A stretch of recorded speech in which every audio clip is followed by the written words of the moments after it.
Pappy was in a rage. That it has to die, Pappy said. He dissed me. He got to die. By the time Pappy Mason left jail in 1983, he had already spent a quarter of his 23 years of life in some form of lockup or detention. Pappy emerged as FATCAT's man on the streets, his right arm. We lose one, they lose one, Pappy allegedly told Marshall. Pappy wanted the BIBOs to send the police a message. We of the four suspects made videotape statements right off the rip, implicating themselves, FATCAT, and Pappy. The only one who didn't talk was Philip Copeland. And FATCAT turns around and says, off this, and cooperates. Guys will say he's a rat. Is that a rat? Absolutely, that's a rat. Nowadays, it's not a rat, right? Everybody snitch. Let me tell y'all something. I remember this Iceman character. He was nasty. So I know you think like, why didn't he just put the beer? It wasn't like that. So salute out there to Luke Steffen. All right, so we're gonna hear it from the mouth of someone who was actually there.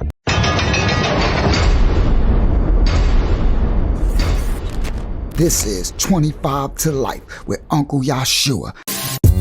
Rolling down 109 in a truck.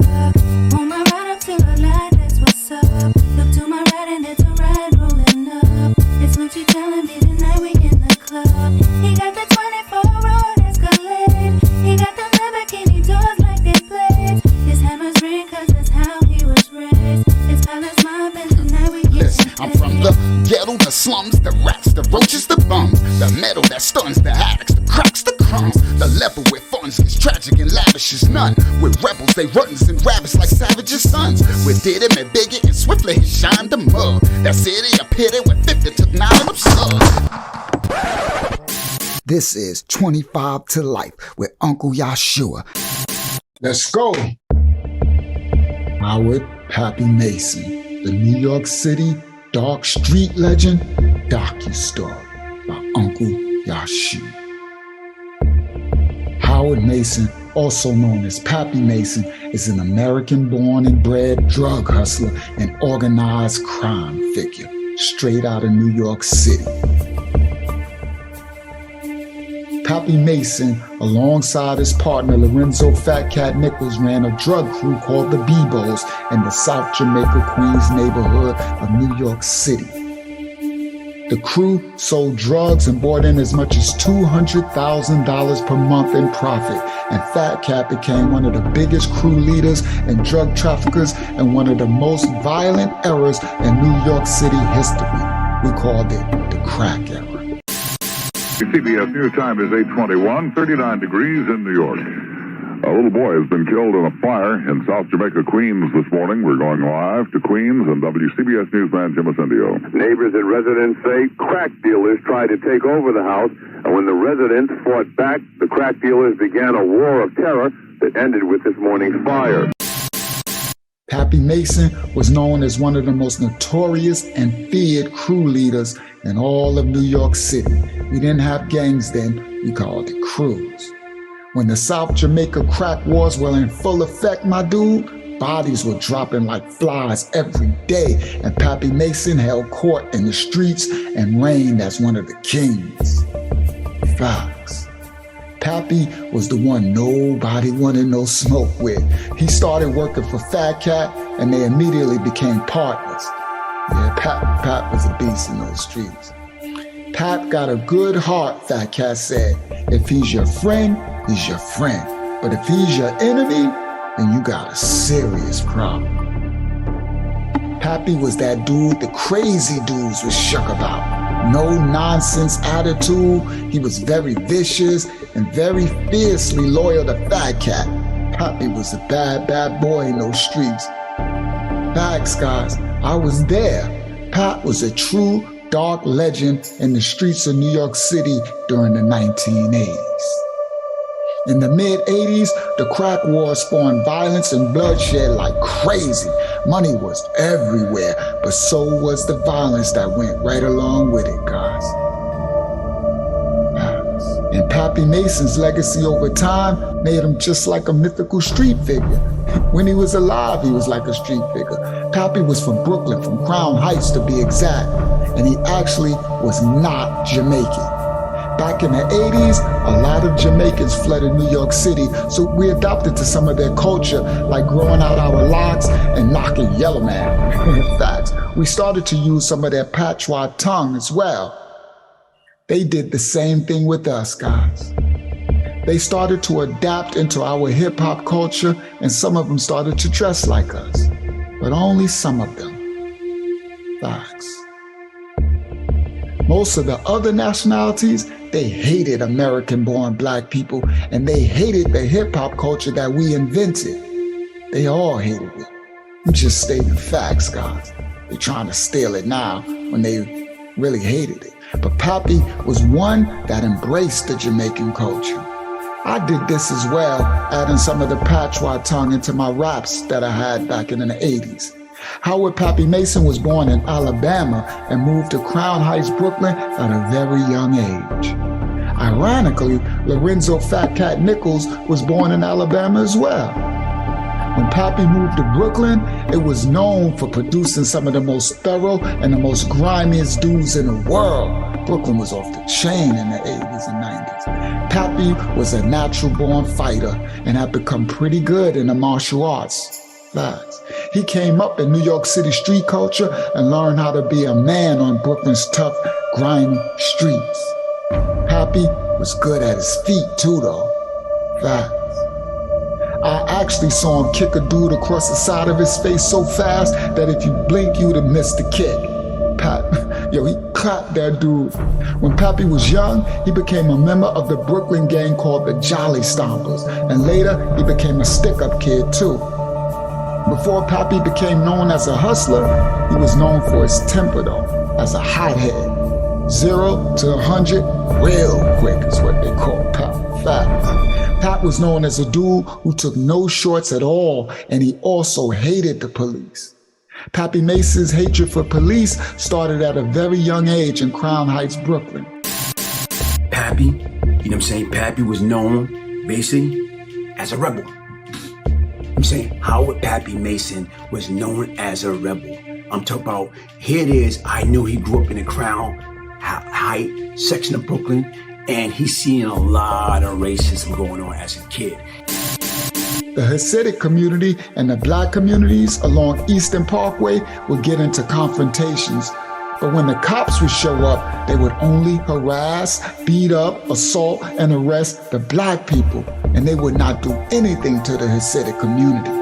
So by the time Pappy was a youngster, he was telling the police in his neighborhood to suck his D. He held up the big middle finger up to the police at any chance that he could get. Pap was rude, boy. Facts. That's just how Pap was built. Pappy had a problem with authority figures from the jump, and his preferred way of handling it was to go to war with them whenever he got the chance. His violent ways, fights with police, landed him with juvenile detention facilities like Warwick and Spofford.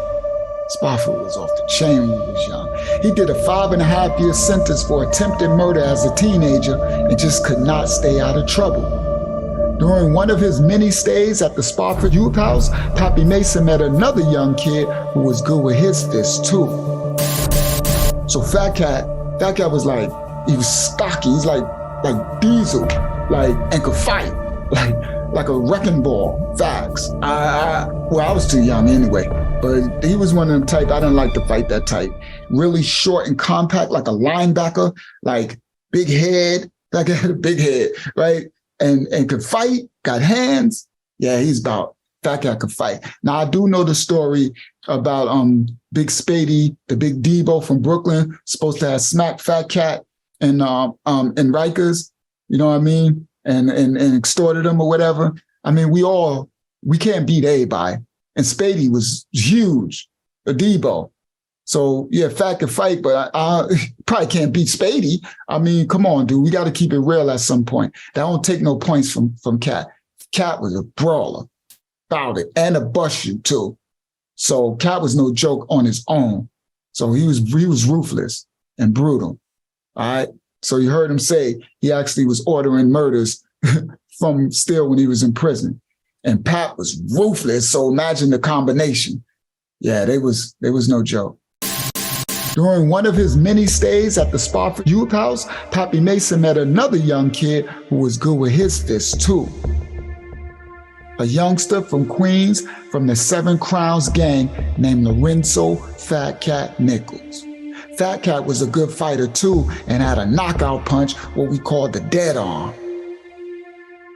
The two hit it off immediately and bonded over their ability to knock people out. Facts. Spofford was the worst of the worst, my dude.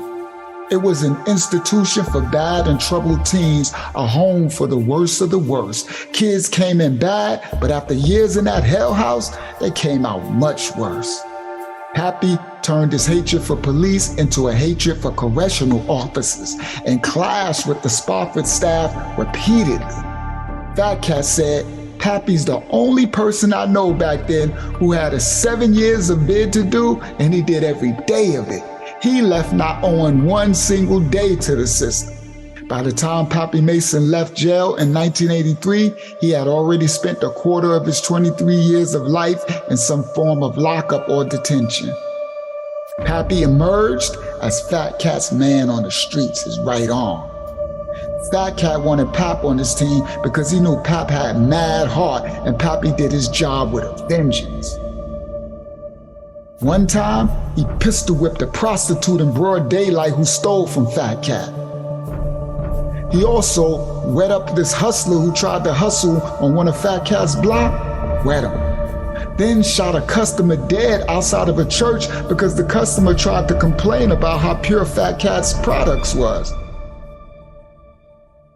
Pappy's viciousness and image enhanced his already fearsome reputation on the streets. He also had a strong aura around him with his rude boy dreadlocks and adopted Jamaican patois speech, rude boy. Mostly everybody thought Pap was Jamaican. I did too. Fact. That dude with the dreadlocks, that's Pappy Mason, one of the snitches from the streets told the police. He's Fat Cat's enforcer now. He's the craziest dude out here.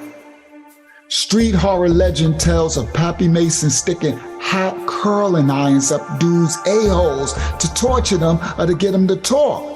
Curling irons, dude. Need I say more? Pap was a beast. Hot curling irons? Up people's a-holes? Oh man, Pap was a beast. Pappy's work was rewarded by Fat Cat too. He handed Pappy Mason a lucrative drug spot in the 40 projects in South Jamaica, Queens, 40s. To get that paper, Pappy took the spot and ran with it. The enforcer for Fat Cat's crew now formed his own crew. Pappy's sub-organization was called the BIBOs, and the BIBOs grew dreadlocks too. They sold coke and heroin like water on the streets, both day and night at the 40s. The BIBOs were underneath Pappy, and he was their boss in charge. The BIBOs from the 40 projects emulated Pappy in everything they did, from his violent ways to his speech patterns. They used to try and be just like Pap. A lot of dudes were under Pappy.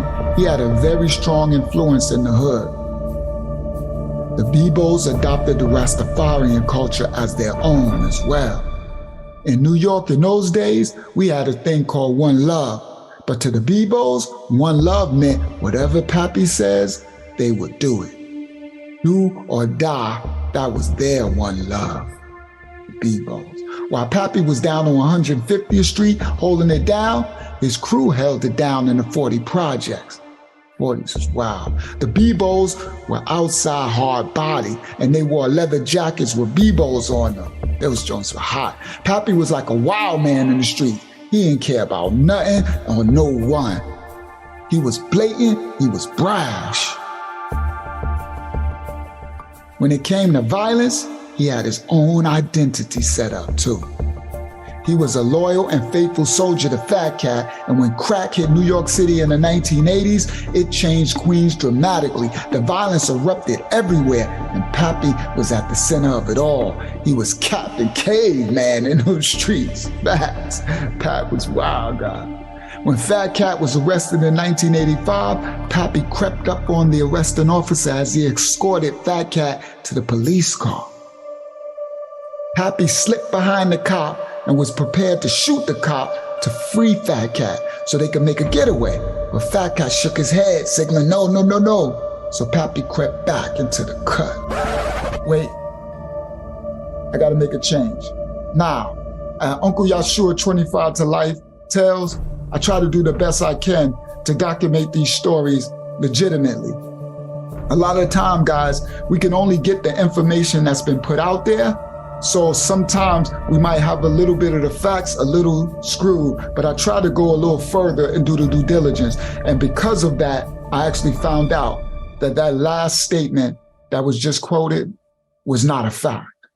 And we got it from a Queens legend from FATCAT's crew called Luke Steffens.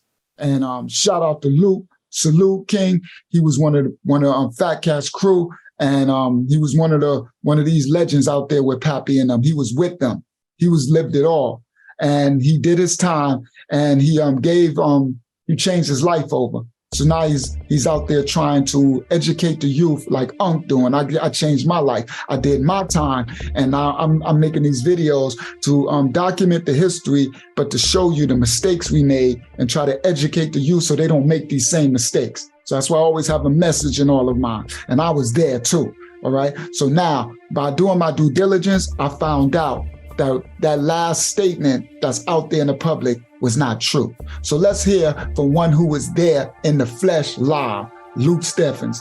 Shout out to Luke. His channel is Second Chance Enterprises on YouTube. Go over and like and subscribe to his channel. He's trying to do films and everything, and he got programs and stuff where he's helping the youth.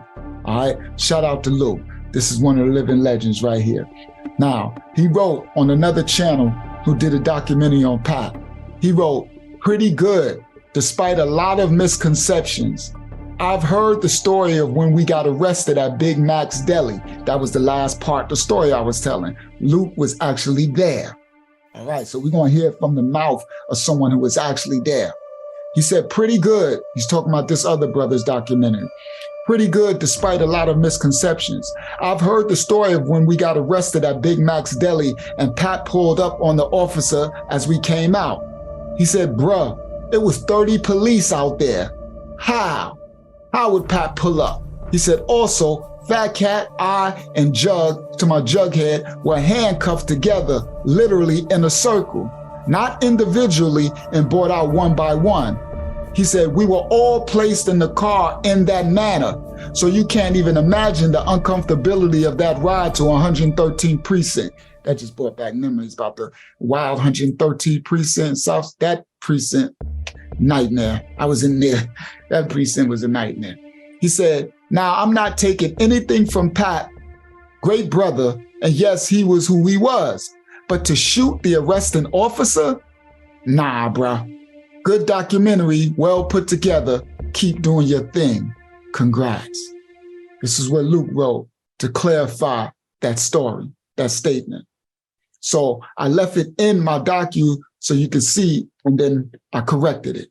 Now, the thing that disturbed me is on this channel that got 100-something thousand views from doing this documentary about Pap and Luke's life, the person who made the documentary didn't even respond to Luke's comment, didn't even pin his comment to the top.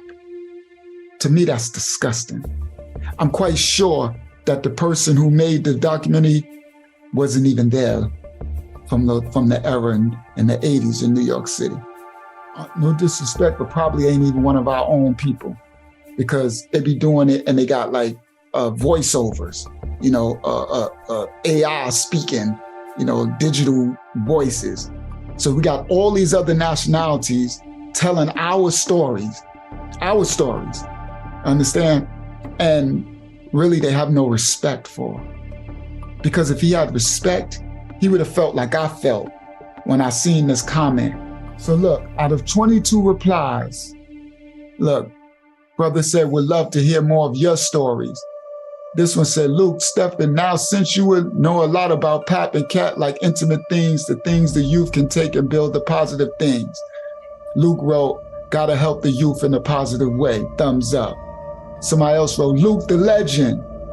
See, then they asked him, is that C. Franklin story true? So you see, you got people looking more comments.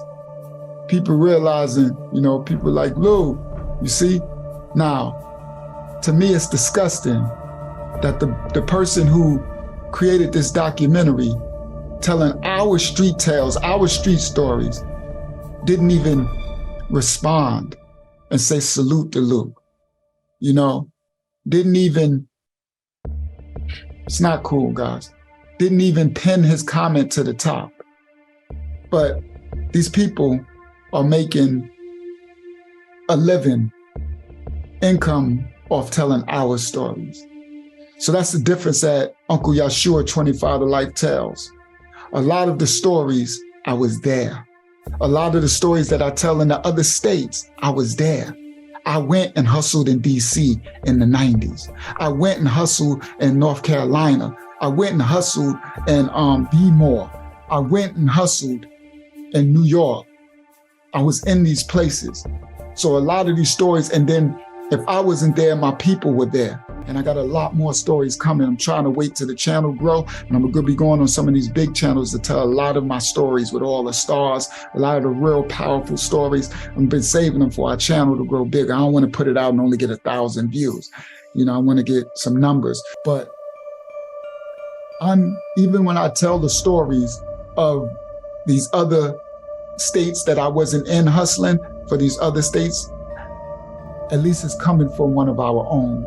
Someone who lived it, someone who had the 25 to life, someone who got a second chance at life, and now who paid his debts to society, and now is living a clean and righteous life, trying to make sure that the youth don't make the mistakes I made, pouring into the Most High's children. All right. So salute out there to Luke Stephan. Salute to all the legends out there who are still alive, those who clean their life up and trying to do what's right. We were doing this stuff through trauma. That's another thing y'all don't know. It wasn't something we wanted to do. These things we did, we weren't proud of it, but it was the reality that we was given back in the 80s. So Luke, Pap, all of them, we became monsters and beasts and stuff because that's all we had. We didn't know no better. The drugs, they flooded our hood with this demon called crack. Before that, they flooded it with heroin. You understand? They took away the Black Panthers. You know what I mean? Then we had the Nation of Gods and Earth. They took away the Nation of Gods and Earth. You know what I mean? And they just flooded us with drugs and they brought gangs in after the Nation of Gods and Earth, after knowledge of self. So we was doing the best we can. And a lot of us didn't make it out of it. A lot lost our lives, a lot lost our life to prison, and a lot lost our souls, meaning took people's lives. The Most High's children were decimated, exploited, enslaved, and we were byproducts of it. So those who actually had a good home and was able to have someone to care for them and cover them, be very careful to judge. Just be very careful, because I didn't choose it. It chose me. I grew up in that project with heroin addicts at 7 years old, running across my project roof, dodging the heroin addicts and laying out on the step with needles all in their arms. You know what I mean? When crack came in, all the killing and murders, I had to buy food to eat as a child, clothe myself, all of it. I didn't ask for it. So, just to give y'all some insight for those who watch 20 and 30 years later and judge and say, why y'all glorifying the legends? We're not glorifying, we're just documenting what our people went through and what happened and what we did. We're not proud. If you see almost none of them who make these stories are proud of it. You see, most of them are trying to help. You got Unique Mecca Audio and all of them. You got these brothers who've been through it, who are trying to help. And me, Uncle Yahshua as well. I'm a man of the Most High trying to help the Most High's children. All right, let's continue with this documentary. Shout out to the dark legends. They're still legends, but they were legends of darkness. Shout out to the legends of light too, the righteous legends too, out there. Like Malcolm X and any righteous legends, Clarence 13, X Smith, the Godfather, the Father Allah, and all the shout out to all those who tried to help our people. try to help people too, our people as well as other nations. All right, let's get back. Pappy used to frequently visit FATCAT in jail at the Queen's house of detention and even threatened FATCAT's girl after his arrest. I don't know what you know, Pappy allegedly told her, but FATCAT said, you better forget it. When FATCAT's parole officer was killed for violating Cat's state parole, Pappy Mason became the main suspect. February 28, 1985, Queens detectives arrested Pappy Mason for the murder on FATCAT crew member Perry Bellamy's statement, the snitch. Bellamy snitched and told the cops that he lured the police to the ambush spot where Pappy gunned him down. And when the cops arrested Pappy, he had a loaded .22 caliber Derringer in his Timberland boot that he was trying to get at before the cops arrested him. This added to the charges that he was charged with. Pap was going down, and this snitch told on him. Asked to cooperate into the affair and to implicate FATCAT for the murder of the police officer, Pappy Mason told the police, I ain't no Perry Bellamy, referring to the snitch in FATCAT's crew. Pap wasn't built like that. Because of his refusal to break the street code, Pappy Mason joined his boss FATCAT in the Queen's house of detention, and during Pappy's incarceration, his street legend grew bigger and bigger. Facts. I was in Queen's house too. Queen's house of detention is called Queen's house. I was in there actually with the Black Hand of Death. What's his name? He dead now. Boy, he was I can't wait to do his story. Chad Williams. Woo, Chad. No joke. Chad, the one who broke out of Queen's house. Shout out to I can't remember. I think his name was Michael Jackson. He was from 40 Projects. Little light-skinned dude with an afro. If you remember me, shout out to you, Michael Jackson. I think it was Mike. It was Mike Jackson or Mark Jackson, but I think it was Michael Jackson. It's been so long, but that became my man in Queen's house because I was from the island. So, I had to rep Strong Island in Queen's house, Hempstead. And, I had to put it in. And so my man from the 40 Projects, he stepped up, and got back to back with me when I was getting it on. And so he became my man from the 40s, my man. Dag, I can't remember if it was Mike Jackson or Mark. You gotta remember, guys, it was like 20 years ago when I had the burgundy Beamer with the white piped out joint, Big H old one, the one with the gold rims. Shout out to Dow Mays. Check out, what's his name? Mechaopolis channel on Instagram. Mechaopolis, he got pictures of me and Biz Marquis. He got pictures of me in my Fendi coat for those who want some receipts that I'm a New York City street legend, from back in the 80s, facts, from Strong Island, from Queens, from Brooklyn. Mechaopolis got some flicks of me. I got more to come on there. And subscribe to follow me on my Instagram, Uncle Yashua 25 to Life Tales. I'm gonna be blowing up my Instagram too. Shout out to everybody who came to this channel from the Instagram, from Mechaopolis page. Shout out to Mechaopolis. We're trying to do, y'all willing, we're gonna do some business together. Trying to do something together with them. That would be large if we can make that happen. All right, let's get back to the story. Queen's house of detention. Asked to cooperate into the affair and to implicate FATCAT for the murder of the police officer, Pappy Mason told the police, I ain't no Perry Bellamy, referring to the snitch in FATCAT's crew. Pap wasn't built like that.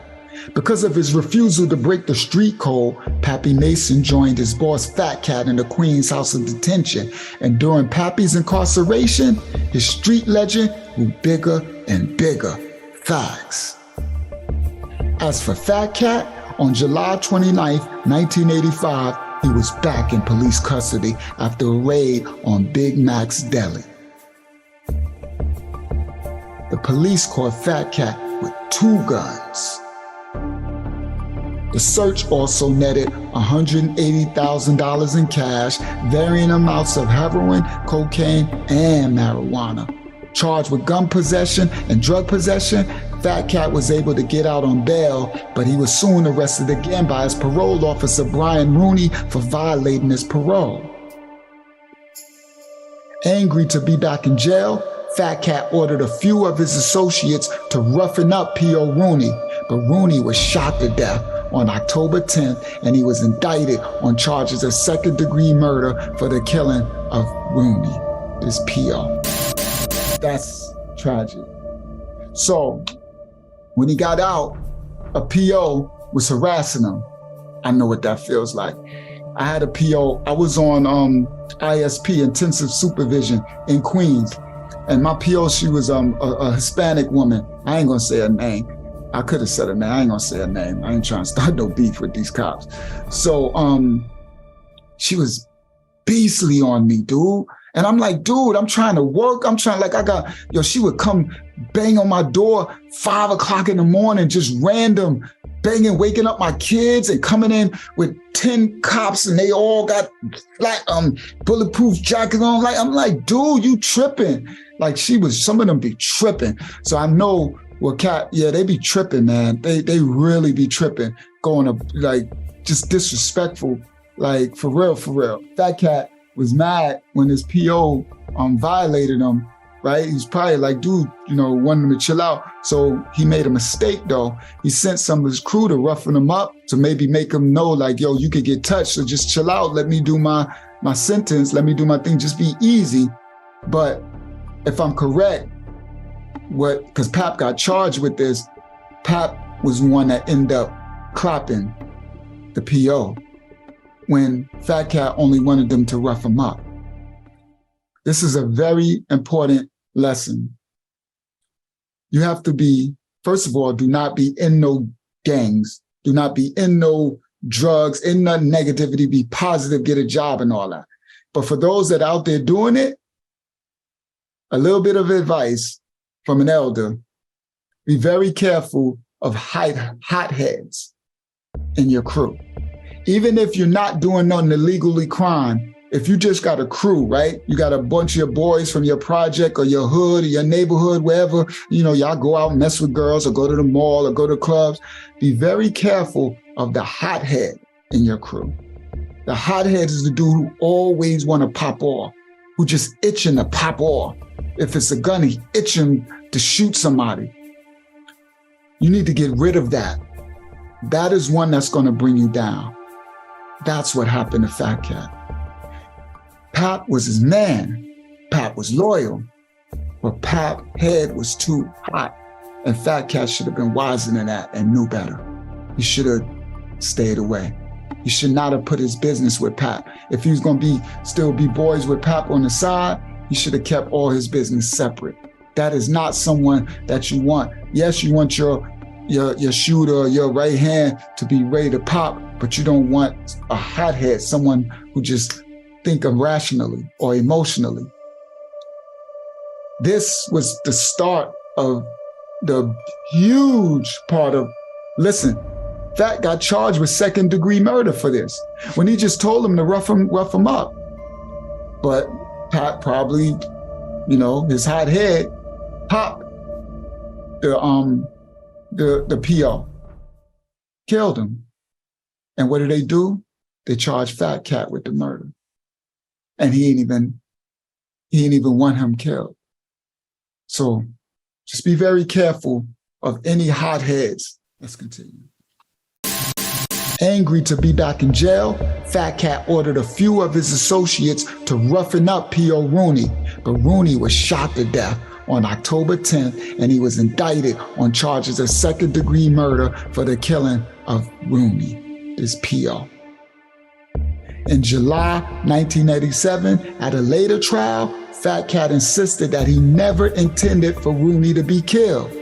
From behind bars, FATCAT continued running his drug operation though, and dealing harshly with those who went against him.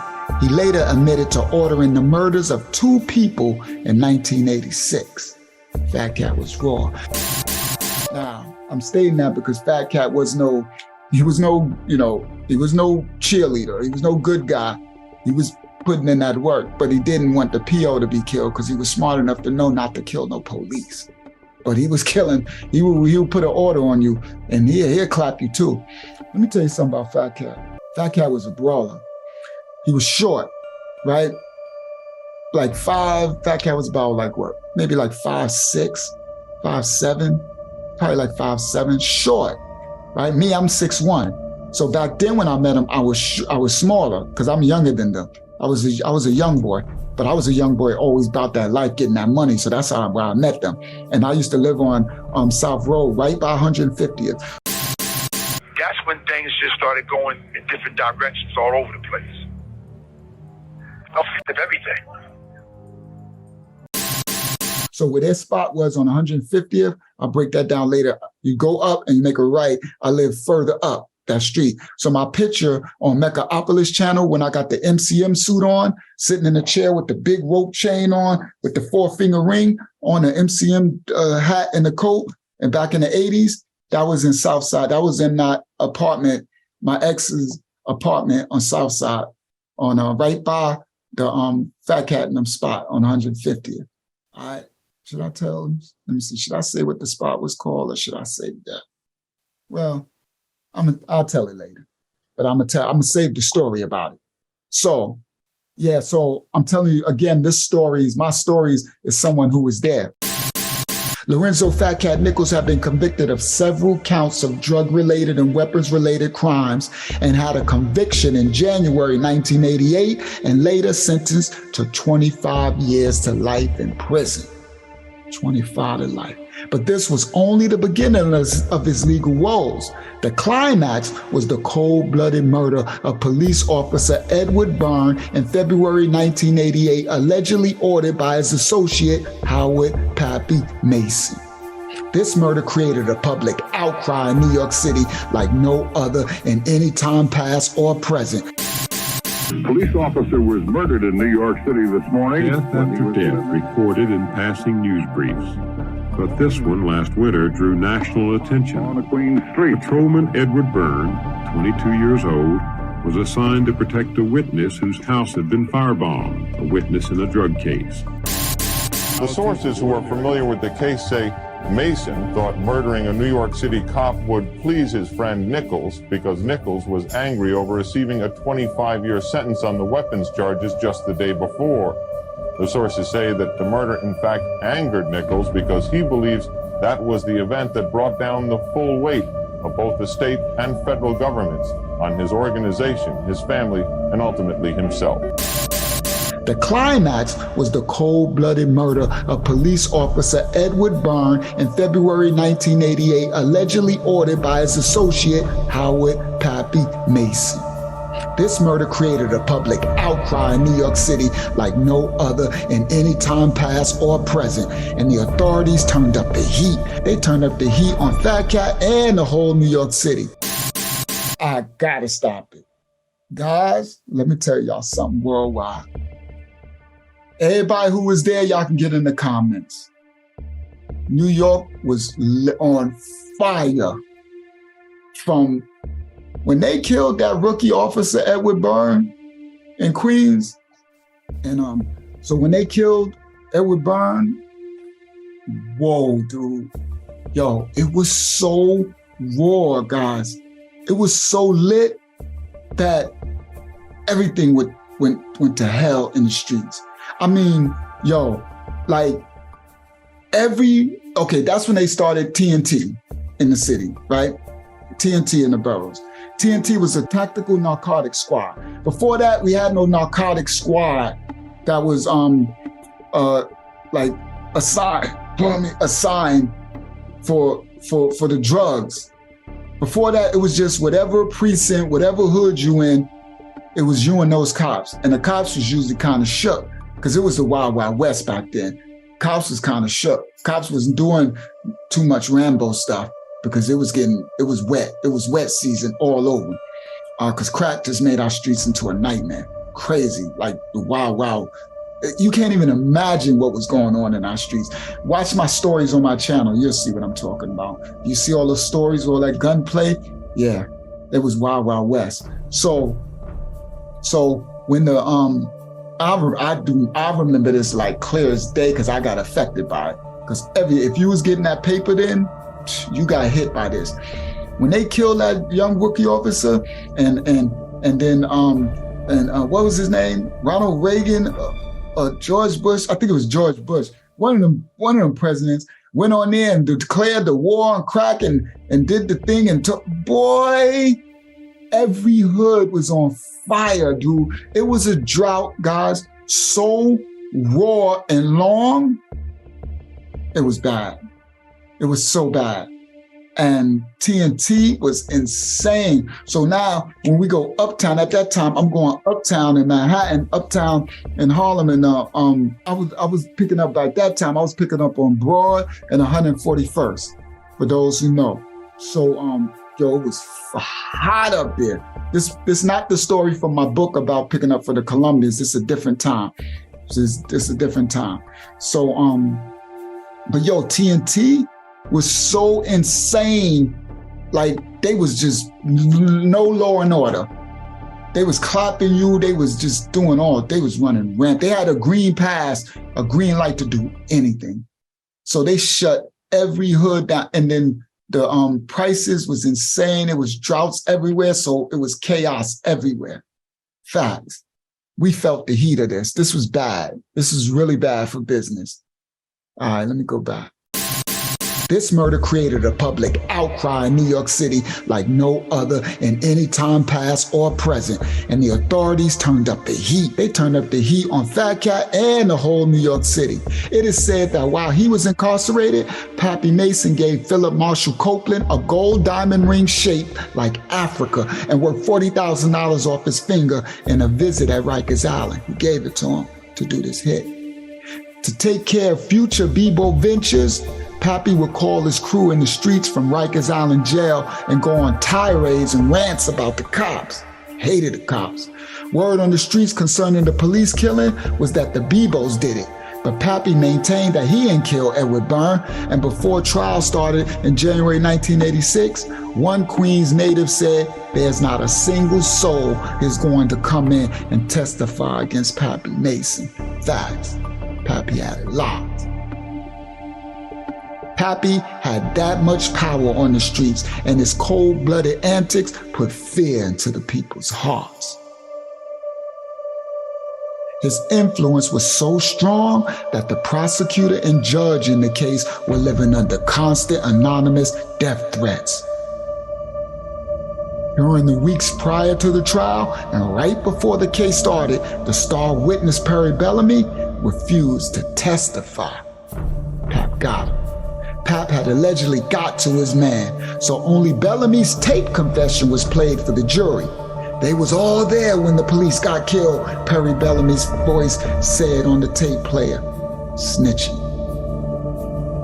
Pappy, he just opened fire. Pappy got him. That's swift, Bellamy said. But without a live witness willing to testify, it was a hung jury. And as Pappy made bail in February 1988 while leaving the courtroom, he formed an imaginary gun with his thumb and his index finger. He turned to the prosecutor and pulled the trigger. Now that's some gangster shit right there. Facts. Pap is a beast. Do not try this at home, children. Facts, do not. And just like that, Pappy Mason was a free man again, back on the streets.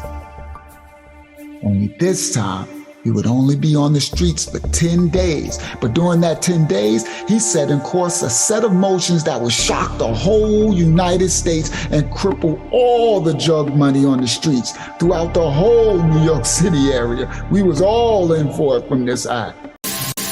It would cripple us. Prices, guys, went haywire.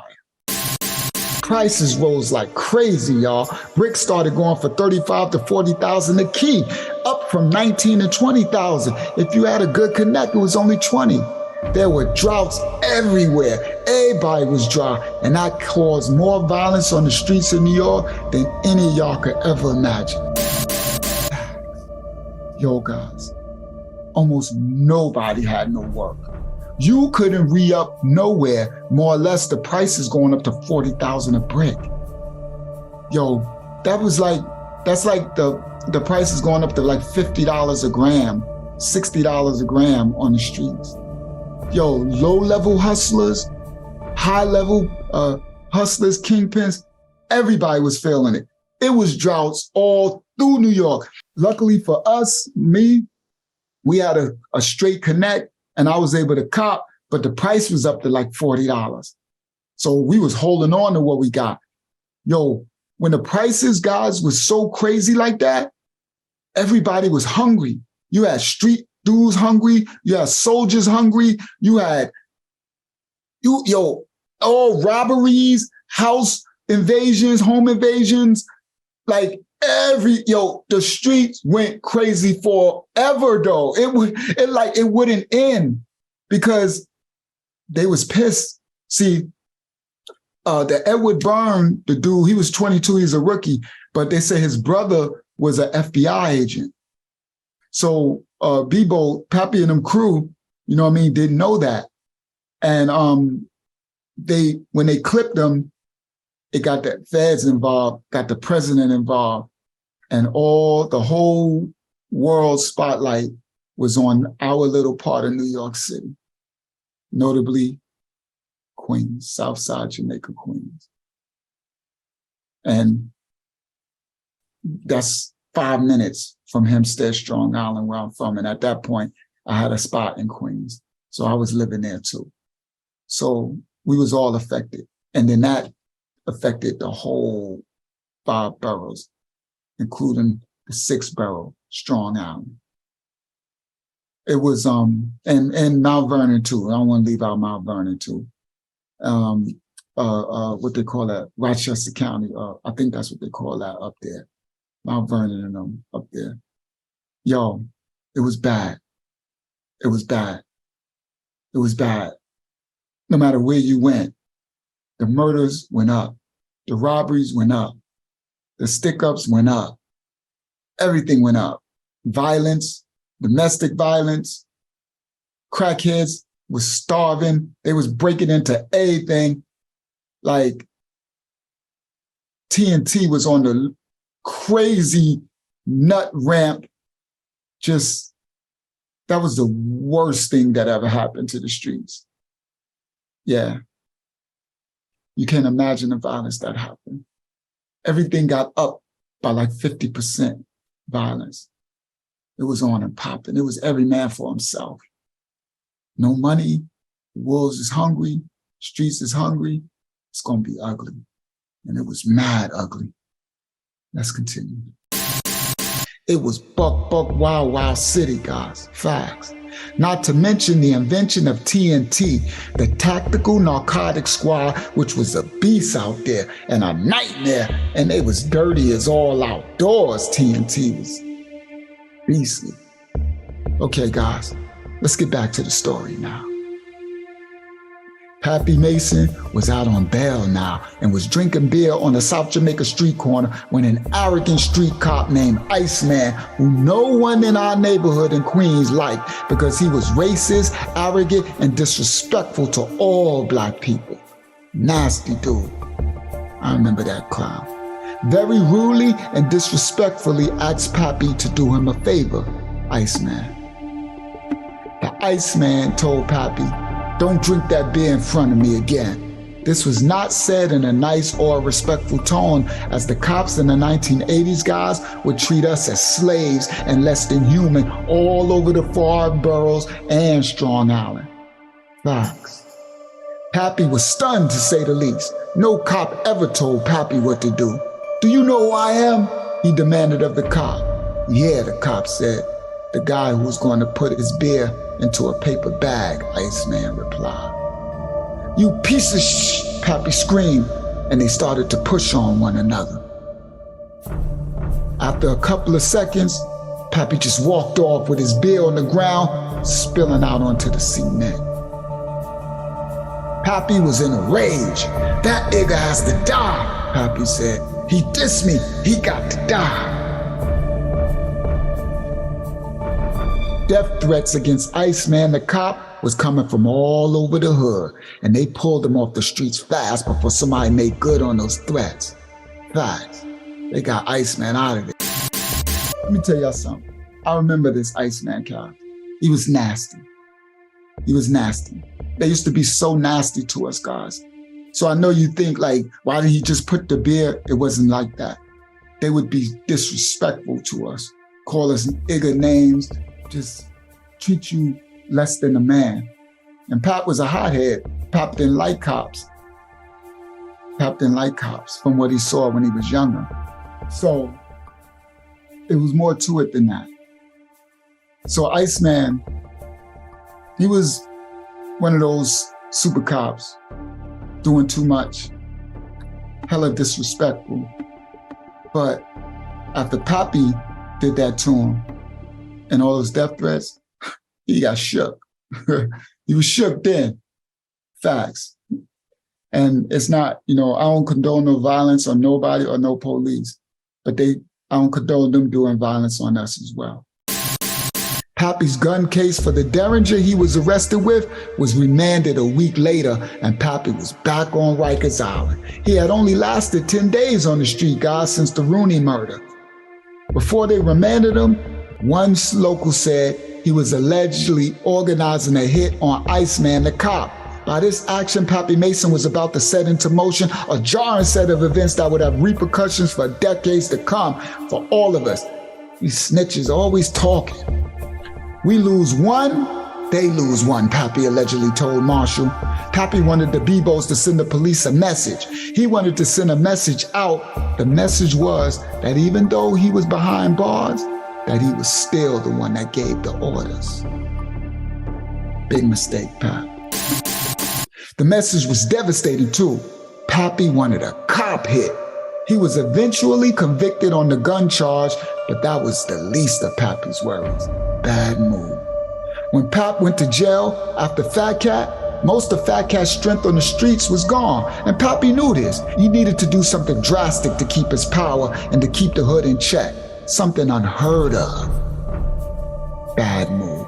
Bad thinking. His message was carefully constructed to have a maximum effect in the streets. Early in the morning of February 28, 1988, New York PD officer Edward Byrne, 22-year-old rookie, was shot 5 times in the head while sitting in his patrol car in Jamaica, Queens, 103rd Precinct area, protecting a witness whose house had been firebombed after he testified against some local drug dealers. This was the start of it all, the downfall, the big downfall.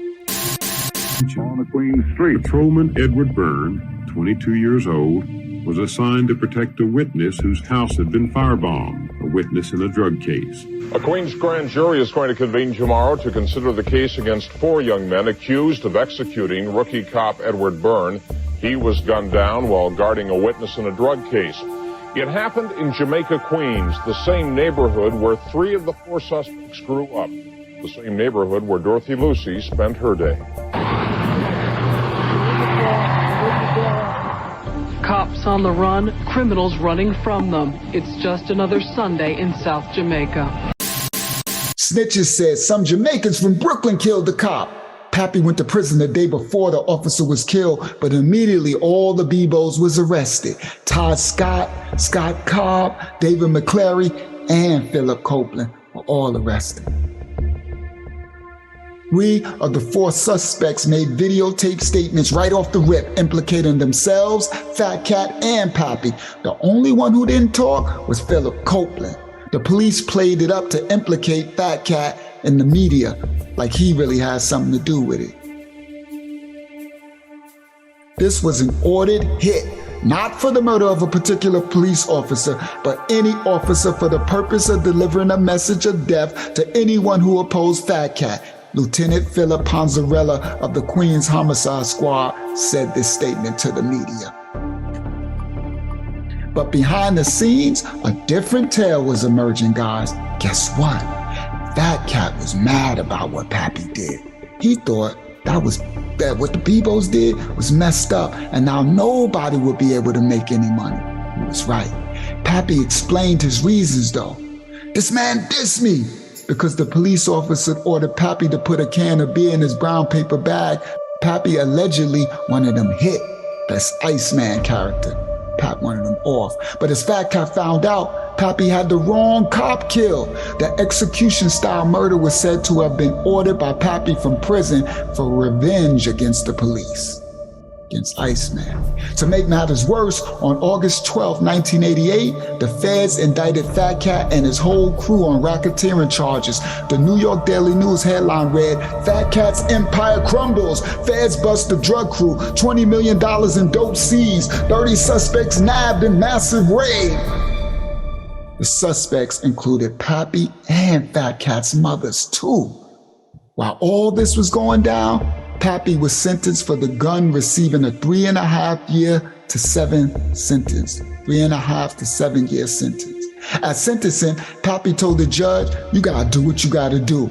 I look crazy, so people are gonna judge me on that. This is 2 cops that they're saying I killed. These cops come to me at the precinct and say I'm the leader of a drug ring. I've never been arrested for drugs in my life, and I don't know what they're even talking about." Pap was trying to get out of it. The federal racketeering and conspiracy case included charges that Pappy and FATCAT orchestrated and gave the order to kill the cop. The 4 suspects in the state case, the trigger man and his 3 cohorts, had already been convicted and sentenced to 25 to life. Now the feds were going after the ringleaders, FATCAT and Pappy. Todd Scott is the one who said that Pappy ordered the hit, but he wasn't the only one who snitched on his man. It's alleged that on September 29, 1989, in a secret court session, FATCAT himself agreed to testify against Pappy Mason. Wow. The feds offered me and Pap 40 years under the old law to cop out to 848 for our mother's freedom, FATCAT explained. Pap said he wasn't going to plead guilty. But I took the plea, FATCAT said. I was with a guy, a black guy, FATCAT Nichols. The guy killed his parole officer. He got a life sentence. Stood up. I was with him in prison. Tough bastard. Good guy, too. His wife is being mistreated. His mother was a drug dealer, too. They're robbing her for money. Somebody's banging his wife. Good support team, right? Everything's going good. Then they get to him, this Pappy Mason and them, his old crew, and tell him there's a guy who cooperated and he's in a building and there's a squad car outside. There's 2 police officers. One guy goes in and get coffee. When he goes in and get coffee, we can shoot this guy, he's a young guy. And then we could go in and kill the informant. FATCAT Nichols says, absolutely not. Don't do it. No, they do it behind his back. The cop that they killed, his brother is an FBI agent. The guy who they wanted to kill in the house, hears the shots, he jumps out the window, he's gone. They miss him. FATCAT Nichols, that's his crew, they indict him again. This now on a capital case, killing a police officer, he's facing the death penalty. And FATCAT turns around and says, off this, and cooperates. Guys will say he's a rat. Is that a rat? Absolutely, that's a rat. Nowadays, it's not a rat, right? Everybody snitching, ain't no gang. But this is, what's his name? Sammy the Bull Gravano. That's who, John Gotti, right? The Gambinos, the Gambino crime family. That's the one who snitched on John Gotti, right? So he the one, a straight killer, murdered and killed all those people, but now you're a whole snitch. So now you want a cap for other snitches. That's crazy, right? Absolutely, it's a rat. He absolutely ratted. I don't care if he ratting for his mama. I don't care if he ratting for his daddy. I don't care if he ratting for his little doggy. He's still rat. He ratted. Point blank, period. It don't matter. You get into the game, then you take the consequences that come with it. That's what's wrong with it. Sorry for Sammy the Bull and anybody else. I don't care how much of a murderer, killer, I don't care how many people you kill, but when it all went down, you turned into a big informant and tell on everybody. So you're a rat. Point blank, period. You should have took the time for what you did. Others did. You got Unique Mecca Audio out there, just came home for 27 years. My boy El Zotic just came home from 24 years. I was doing my 25 to life. Like, you got people did 30 years just coming home. What's the name? From Harlem just came home from 30 something years. These people just coming home from this stuff they did 30 in the 80s, right? For all the stuff. But you want to see, is that a rat? Yeah, it's snitching. He ratted. It is what it is. It doesn't matter. Pappy didn't rat, and look where Pappy at now, right? But you got the people today say, well, look where it got him, holding the street code. I don't know. You have to ask that man, is his honor and his integrity more important than anything else? I don't know. I know it sounds crazy, but some people are just built like that, with honor and integrity. And you do the thing, you did the crime, you do the time. You stood on what you know what I mean? The thing that you was doing. He was killing people. FATCAT was putting hits out on people, killing people, right? So then now all of a sudden, you know, now I understand the thing about trying to protect your mother and all that. That comes with, I don't know, Pap didn't protect his mom. I don't know what to call it, but I know one thing, it's called snitching when you tell on anybody. That's what it is. Unless you're a civilian. If you're a civilian and you're not in that life and not doing anything, then you're actually telling what happened or whatever. But when you're in that life, you are ratting and snitching. So yes, he did rat. All right, case closed. Let's continue with the documentary. There was a lot of outrage in the streets at the time concerning FATCAT's alleged duplicity, and there was outrage at the prosecutor's office too, where one prosecutor said using FATCAT to get Pappy is like using syphilis to get gonorrhea. But to this day, Pappy maintains that FATCAT never testified against him. Pappy said his name was not on any of my paperwork. Pappy Mason went to trial alone in the federal racketeering case. I'm not letting these crackers roll on me, he said. And about his mother facing the indictment, he explained, my mom's knows about the white people. She said, God will make a way. Pap stood 10 toes down. Whether you like it or not, he did his. Facts. Even to the point of not even trying to free his mother. That's how you know he raw dog. Yo, Cat was like, listen, I'm about to take this cooperate so I can get my mother and them out of here. Pap, like she had to deal with it. Pap was raw. You know that's super raw. Pap, like she gonna have to deal with it. I know people like that's crazy. It is crazy, foul or whatever. But I guess his street code loyalty was more, was stronger than that. He like, I'm not snitching no matter what. Me, honestly, I can't tell y'all what I would do in that situation because I never had a mother. So I wasn't afforded that luxury like most of y'all to be, to have that love of your mother, to know like, man, I wouldn't. So I can't even tell you that because I know my loyalty for the street code, because I'm from this era, was that strong because I did mine. I stood 10 toes down. I ain't snitch on nobody. You feel me? I did mine. And I got a second chance now. That's why I changed my life. And, and I'm trying to help the youth so they don't go through it. But only thing I feel in me is I wouldn't have did it either. But that's because I don't even know what it feel like to have a mother. So that's empty in me. That's a hole in my heart that I don't know what that feels like. To have a mother love you and to love a mother, I don't know what that feels like. So that makes me kind of cold in some aspects. But I thank the Most High that my heart is not just iron and steel, totally cold. I was able to warm it up. Especially for my babies, So thank the Most High. All right. But Pappy told him, I ain't no snitch. Y'all tripping. Ain't nobody snitching. Facts. Harry Butch Elder, Pappy's lawyer, tried to enter an insanity defense at the November 1989 trial, but it didn't play out for Pap. Pappy was violent in court, and the judge isolated him. So in effect, he boycotted his own trial, preferring to follow the proceedings on a specially installed speaker system in his cell. They did me wrong, Pappy said. Jah is good. It was no trial. It was a KKK meeting for real. That was not an indictment of the government. It was the KKK. Scott Cobb was a witness saying he knew in advance of Pappy's plan to kill a cop. The order was given to Marshall, who was instructed to pay $8,000 a head to get it done. Mike Bones from FATCAT's crew also testified, and Viola Nichols, FATCAT's sister, spent 3 days on the stand, but FATCAT was never called. They say that me and Pappy planned this, Philip Marshall Copeland said, but me and him never talked, and I didn't go to see him. So how can I say that he ever played any part of it? David McCleary, the accused shooter, denied that Pappy even gave him an order, and even Pappy claimed innocence. No, hell no. Why would I kill a cop, Pappy said. Still, Pappy was convicted and sentenced to life imprisonment after the jury deliberated for 3 days before finding him guilty on all charges. I look at it like this. They used me and my boy to make points during the election year, Marshall said, summing it all up from his point of view.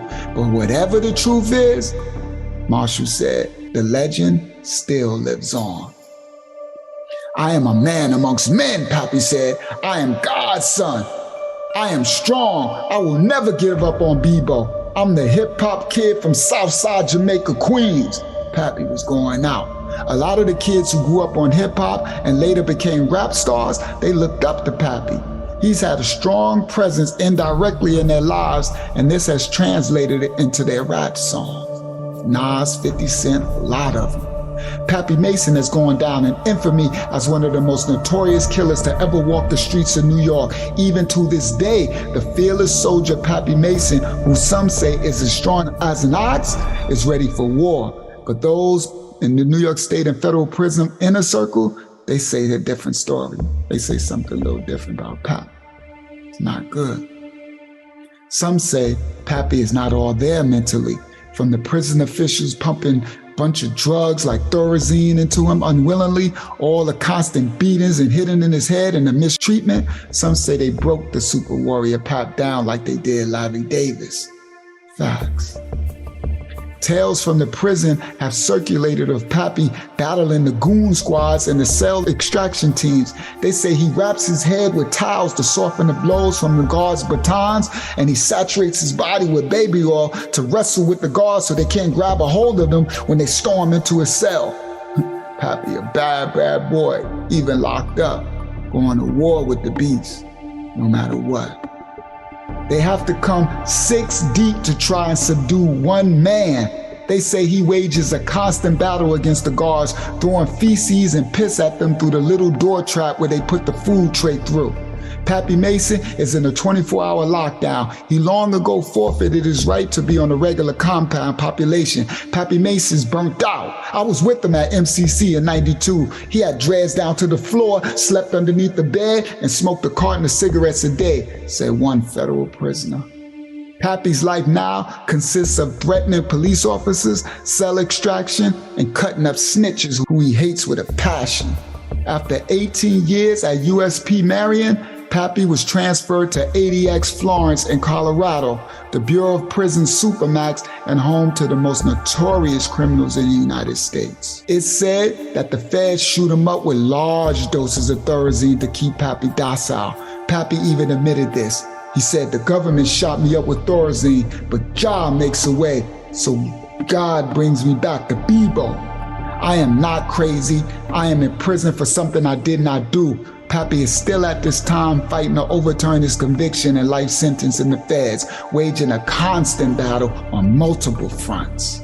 His influence is so strong and his heritage that it's not even a salutation to this man. The Jamaicans claim Pappy like he's one of their own, but he's not. He's African American from Alabama and from New York City through and through by way of the transatlantic slave trade. He is one of the children of the Most High, people of the book, in their captivity, cursed by their Elohim. Facts. One of the lost and cursed of us born in the 50s, 60s, and early 70s and planted into the hellhole that was New York City in the 1980s. And on the whole FATCAT is a snitch fiasco, Pappy Mason stands firm behind his boy FATCAT. They lie on FATCAT. Me word to me mother. Me word to me mom. Pappy calls FATCAT his brother, but street legend discredits Pappy due to him being shot up with the Thorazine. Some dudes say he don't know what he's talking about, but whatever the truth is, it's caused a lot of controversy, but not enough to diminish Pappy's infamy though. Pappy's legend lives on. Facts. Even though they say he's crazy. Even though he's been locked away from the world for the last 20 plus years, his legend lives on, as does his bond with FATCAT. They will forever be linked together. But unlike FATCAT, Pappy will forever be recognized as a stand-up dude, one who did not fold, who stood 10 toes down and did not snitch or tell on anyone. Whereas FATCAT's credentials, whether right or wrong, they're in question. A very disturbing fact rises to the surface in the story, though, and this is that disturbing fact. No matter who ordered the hit, the bullets that killed Edward Byrne were not even meant for him. They were meant for the other cop, the one they call Iceman in Southside, Jamaica, Queens. Facts.